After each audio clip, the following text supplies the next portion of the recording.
모든 사람은 그 자신의 이해 정도와 인식의 한계 내에서만 세상을 바라볼 뿐이다. 세계는 곧 나의 인식의 반영이다. 대중은 일반적으로 귀와 눈은 밝지만 우둔한 판단력과 희미한 기억력을 갖고 있다. 인간 됨됨이가 상반되는 사람은 서로를 미워하고 볼품없는 자가 뛰어난 자를 멸시하는 일은 흔하다. 사물을 올바르게 평가하는 일이 드문 이유는 올바르게 판단할 만큼 총명한 사람이 적기 때문이다. 건강한 거지가 병든 왕자보다 더 행복하다. 행복은 쾌활한 정도에 비례해서 커지고 쾌활함은 육체와 정신적인 건강에 좌우된다. 나무가 튼튼해지기 위해서는 바람이 필요하듯 인간이 건강해지기 위해서는 운동이 필요하다. 행복의 90%는 건강에 달려있다. 어리석은 일 중에 가장 어리석은 일은 이익을 얻기 위해 건강을 희생하는 것이다. 행복은 주어진 환경 그 자체보다는 세상을 인식하는 개인의 기질에 좌우된다.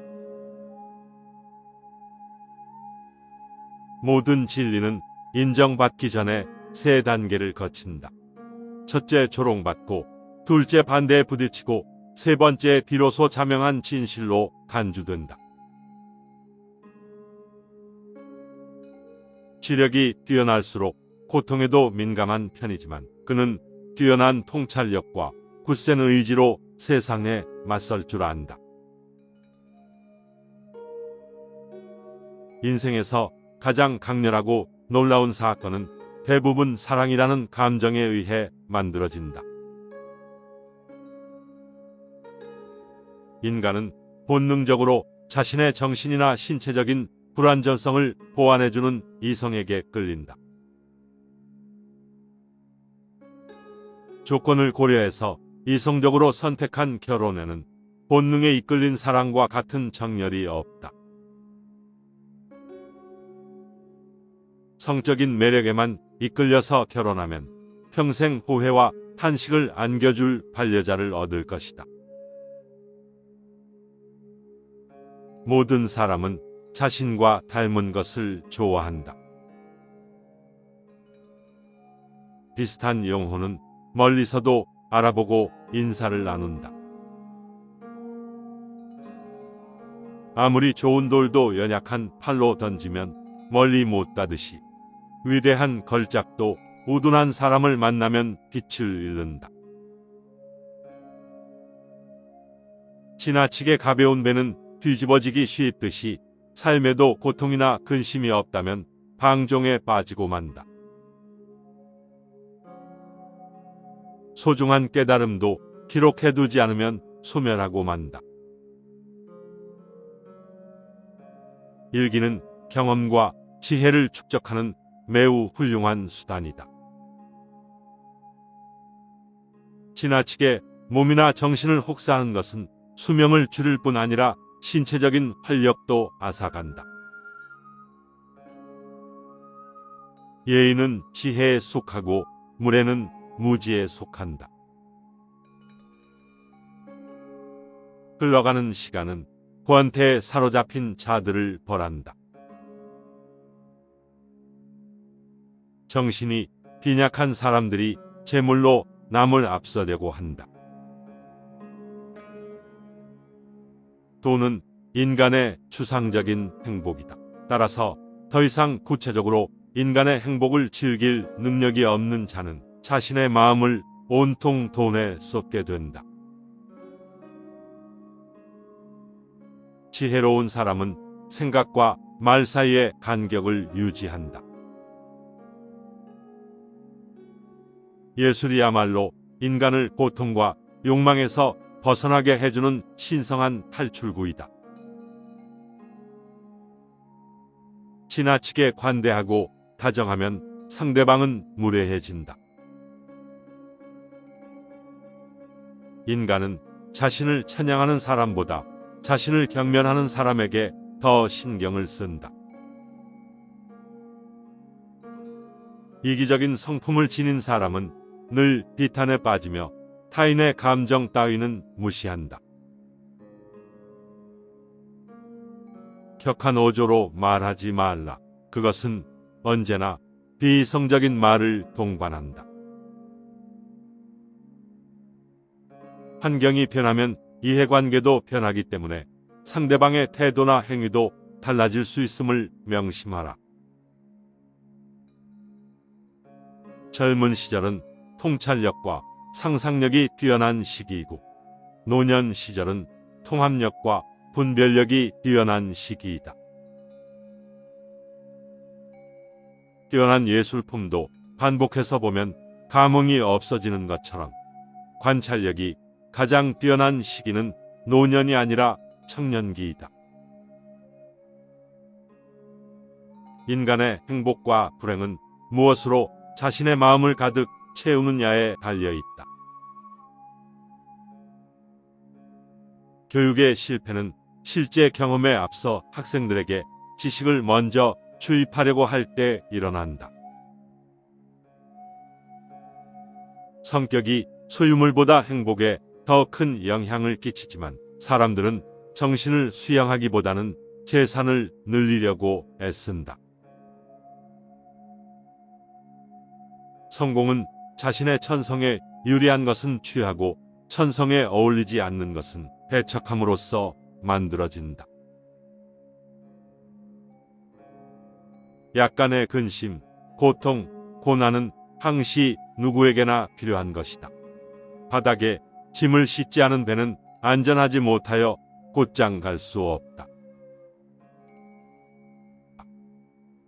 타인 혹은 세상에 많은 것을 기대해서는 안 된다.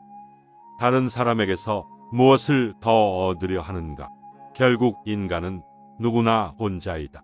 중요한 것은 혼자 있을 때 그가 어떤 사람인가 하는 것이다. 모든 것에 있어서 결국 인간은 자기 자신에게서 구해야 한다.